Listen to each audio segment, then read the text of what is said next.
熄咗啲燈，好黑啊！冇光嘅話，我哋嘅眼睛係睇唔到任何嘢嘅。咁光係由邊度嚟嘅呢？今日我哋會學兩樣嘢：光源同光嘅反射。光源係指可以自己產生光嘅嘢。你諗唔諗到有啲咩可以發光？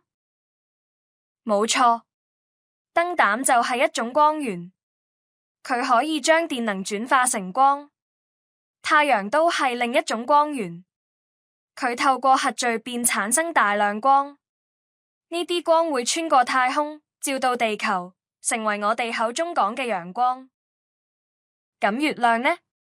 夜晚嘅時候，月亮喺天空好光。你覺得月亮係唔係光源？其實月亮唔係光源，佢唔會自己發光。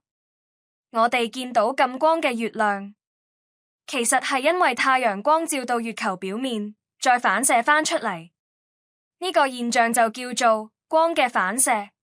光好鍾意彈嚟彈去，例如你房入面燈膽嘅光，會反射到牆、地板、床同埋房入面其他所有嘢，所以一個燈膽就可以照亮成間房。光嘅反射亦都可以解釋點解我哋可以喺鏡入面見到自己。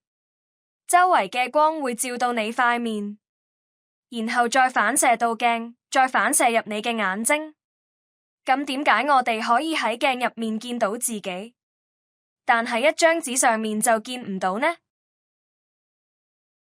因為鏡面非常平滑，光會好整齊咁反射出嚟。但紙嘅表面其實凹凸不平，所以光會向唔同方向散開。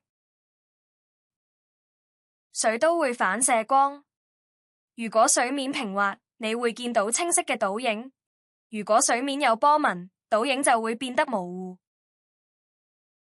下次你出街行路嘅時候，不如留意下身邊嘅環境，有啲咩表面係會反光嘅呢？